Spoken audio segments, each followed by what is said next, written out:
Hello all, ഇന്ന് ഞാൻ വന്നിരിക്കുന്ന ഒരു ഹെൽത്തി റെസിപ്പി ആയിട്ടാണ്. Curd quinoa. ഒരു അരമണിക്കൂർ ഉണ്ടെങ്കിൽ ഉച്ചക്കലത്തേക്ക് ചോറിന് പകരം ഇത് തിന്നാൽ നല്ലതാണ്. വെയിറ്റ് കുറയ്ക്കാനൊക്കെ നോക്കുന്നവരും അല്ലെ മെയിൻറ്റെയിൻ ചെയ്യാൻ നോക്കുന്നവരും ഒക്കെ ചോറിന് പകരം ഇത് കഴിച്ചാൽ മതി. ഒരു പിക്കിളൂടെ ഉണ്ടെങ്കിൽ അടിപൊളി, വേറെ ഒന്നും കറികൾ വേണ്ട. അപ്പം ഇത് എല്ലാവരും ട്രൈ ചെയ്ത് നോക്കണം. ഞാൻ ഇൻഗ്രീഡിയൻസ് പറഞ്ഞുതരാം. 3/4 കപ്പ് കീൻവ, 1/4 കപ്പ് വെള്ളം, 2 കപ്പ് തൈര്, അധികം പുളിപ്പില്ലാത്തതാണ് കേട്ടോ, 3/4 കപ്പ് ഗ്രേറ്റഡ് ക്യാരറ്റ്, ഒരു പച്ചമുളക്, കുറച്ച് കറിവേപ്പില, 4 പറ്റൽമുളക്, 1/3 ടീസ്പൂൺ കായപ്പൊടി, 1 ടീസ്പൂൺ കടുക്, 1/2 ടേബിൾ സ്പൂൺ എണ്ണ, എന്താ പറയുന്നത്, സൺഫ്ലവർ ഓയിലോ എന്തുവാന്ന് വെച്ചാൽ അത് മതി കേട്ടോ.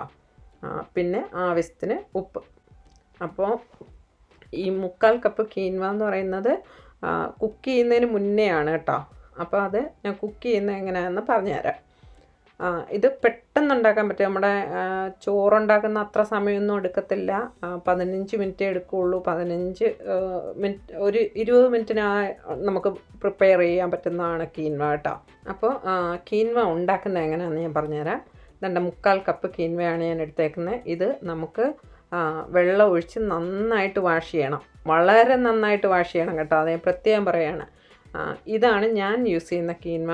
ഓരോ ബ്രാൻഡും ഓരോ എന്താ പറയുന്നത്, കീൻവ വേറെ ആവും തോറും അത് കുക്ക് ചെയ്യുന്നതിന് ഒരു ഇച്ചിരി വ്യത്യാസം വരാറുണ്ട്.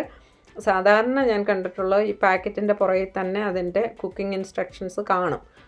ഞാൻ യൂസ് ചെയ്യുന്ന ഇതിന് ആണ് 3/4 കപ്പിന് 1/4 കപ്പ് വെള്ളം ഉപയോഗിക്കേണ്ടതും ഞാൻ ഈ പറയുന്ന രീതിയിൽ തന്നെ കുക്ക് ചെയ്യേണ്ടതും ഈ കീൻവയാണ് കേട്ടോ. അപ്പം ചിലപ്പം വേരിയേഷൻസ് വരും വേറെ ബ്രാൻഡ് ആകുമ്പോഴത്തേനൊക്കെ. അപ്പം ഇത് നന്നായിട്ട് കഴുകുക. എന്നിട്ട് ചെയ്യേണ്ടതെന്ന് പറഞ്ഞാൽ 3/4 കപ്പ് കഴുകി കഴിഞ്ഞിട്ട് 1/4 കപ്പ് വെള്ളവും ഒഴിച്ചിട്ട് നല്ല തീയിൽ തിളപ്പിക്കാനായിട്ട് വെക്കുക കേട്ടോ. അടച്ച് വെച്ചാണ് തിളപ്പിക്കേണ്ടത്. എന്നിട്ട് നന്നായിട്ട് തിളയ്ക്കുമ്പോൾ ഈ തീ നല്ല ഫ്ലെയിമിൽ വെച്ചായിരുന്നല്ലോ നമ്മൾ തിളപ്പിക്കാൻ വെച്ചത്. എന്നിട്ട് തീ അങ്ങ് വളരെ കുറച്ചിടണം. എന്നിട്ട് 15 മിനിറ്റ് അടച്ച് വെച്ച് വേവിക്കണം. അത്രയേ ഉള്ളൂ. അപ്പം ഇതെൻ്റെ ഞാൻ അതുപോലെ ഉണ്ടാക്കിയതാണിത്. എന്നിട്ട് അത് നന്നായിട്ട് തണുക്കാനായിട്ട് മാറ്റി വെച്ചിരുന്നു. അപ്പോൾ നമുക്കൊന്ന് മിക്സ് ചെയ്തെടുക്കാം. അത് ഇതെൻ്റെ ഞാനൊരു പാത്രത്തിലോട്ട് മാറ്റി അതിനകത്തേക്ക് തൈര് നന്നായിട്ടൊന്ന് മിക്സ് ചെയ്തതായിട്ടോ. അത് ഇങ്ങനെ കട്ടിയായിട്ടിരിക്കുന്നതല്ലേ, അത് ജസ്റ്റ് ഒന്ന് മിക്സ് ചെയ്തിട്ട് അത് ആവശ്യത്തിന് ഉപ്പ് ഇട്ട് ഒന്ന് ഇളക്കാം. നന്നായിട്ടൊന്ന് മിക്സ് ചെയ്യുക. ഇത് നല്ല ഹെൽത്തി ആയിട്ടുള്ള ഒരു കാര്യമാണ്. പ്രോട്ടീനും ഫൈബറും ഒക്കെ ഒരുപാട് കൂടുതലാണ്. നമ്മൾ ഒരു കപ്പ് പിന്നെ റൈസിനെ കാട്ടിലും ഒരുപാട് കൂടുതലാണ് ഇതിനകത്ത് പ്രോട്ടീനും ഫൈബറും ഒക്കെ. ഇതുകൊണ്ട് ഞാൻ ക്യാരറ്റ് ഗ്രേറ്റ് ചെയ്ത് വെച്ചേക്കുന്നതാണിത്. വളരെ നല്ല നേർപ്പിച്ചാണ് ഞാൻ ഗ്രേറ്റ് ചെയ്തേക്കുന്നത്. പിന്നെ കറിവേപ്പിലയും പച്ചമുളകും ചെറുതായിട്ട് കട്ട് ചെയ്ത് വെച്ചിട്ടുണ്ട്.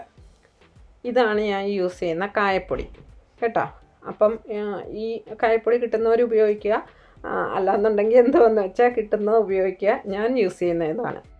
അപ്പോൾ ഇനിയും നമുക്കൊരു പാൻ അടുപ്പത്ത് വെച്ച് ചൂടാക്കാനായിട്ട് വെക്കാം. മീഡിയം ഫ്ലെയിമിലാണ് ഞാൻ വെച്ചേക്കുന്നത്. എന്നിട്ട് അതിനകത്തേക്ക് 1/2 ടേബിൾ സ്പൂൺ എണ്ണ ഒഴിച്ചു കൊടുത്ത് അത് ചൂടാകുമ്പോഴേക്കും കടുക് ഇട്ട് പൊട്ടിച്ച് വറ്റൽമുളകും ഒന്നിട്ട് കൊടുക്കണേ. എന്നിട്ട് ഈ വറ്റൽമുളക് ജസ്റ്റ് ഒന്ന് വറുത്തെടുക്കണം. കാര്യം ഈ ഇതിനകത്ത് കിടക്കുമ്പോൾ നമുക്കിങ്ങനെ കടിച്ച് തിന്നുമ്പോൾ നല്ലൊരു ടേസ്റ്റ് വരണം. അതുവരെ മൂപ്പിച്ചെടുക്കണം വറ്റൽമുളക് കേട്ടോ.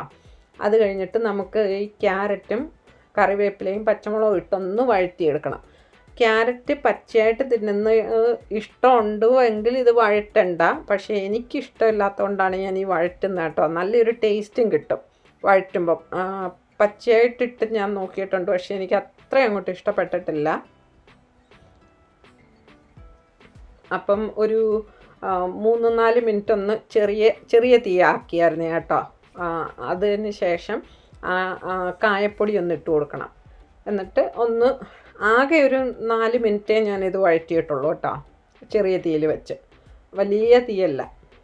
അപ്പോൾ എന്നിട്ട് തീ ഓഫ് ചെയ്തിട്ടൊന്ന് തണുക്കാനായിട്ട് മാറ്റി വെക്കണം. ചൂടോടല്ല അതിനകത്തോട്ട് ഒഴിക്കുന്നത്. നമ്മളില്ല മിക്സ് ചെയ്ത് വെച്ചേക്കുന്നതിനകത്തോട്ട് നന്നായിട്ട് ഇത് തണുത്ത് കഴിഞ്ഞാൽ ഒഴിക്കേണ്ടത്. എല്ലാവരും ട്രൈ ചെയ്ത് നോക്കണം. വളരെ നല്ലതാണ്, ഹെൽത്തിയാണ്, പെട്ടെന്നുണ്ടാക്കാൻ പറ്റും. തലേദിവസം രാത്രി വേണേലും ഉണ്ടാക്കി വെക്കാം. പക്ഷേ അന്നേരം മേക്ക് ഷുവർ ചെയ്യേണ്ടത് തൈര് അധികം പുളിച്ചു പോകരുത്. അതാണ്, ഒരുപാട് ചൂടുള്ളിടത്ത് തൈര് പുളിച്ചു പോകുമല്ലോ. ഇതിൻ്റെ ഈ നമ്മൾ വഴറ്റി വെച്ചിരുന്നത് നന്നായിട്ട് തണുത്തിട്ടുണ്ട്. ഇത് നമുക്ക് ഈ തൈര് കീൻവയും കൂടെ മിക്സ് ചെയ്തതിനകത്തോട്ടിട്ട് നന്നായിട്ടൊന്ന് മിക്സ് ചെയ്ത് കൊടുക്കാം. അത്രയേ ഉള്ളൂ. ഇത് റെഡിയായി. ഏതെങ്കിലും പിക്കിളുണ്ടെങ്കിൽ അതിൻ്റെ കൂടെ തിന്നാം. നല്ല ടേസ്റ്റാണ്. എല്ലാവരും ട്രൈ ചെയ്ത് നോക്കണം. എങ്ങനെയുണ്ടെന്ന് അഭിപ്രായം പറയണം കേട്ടോ.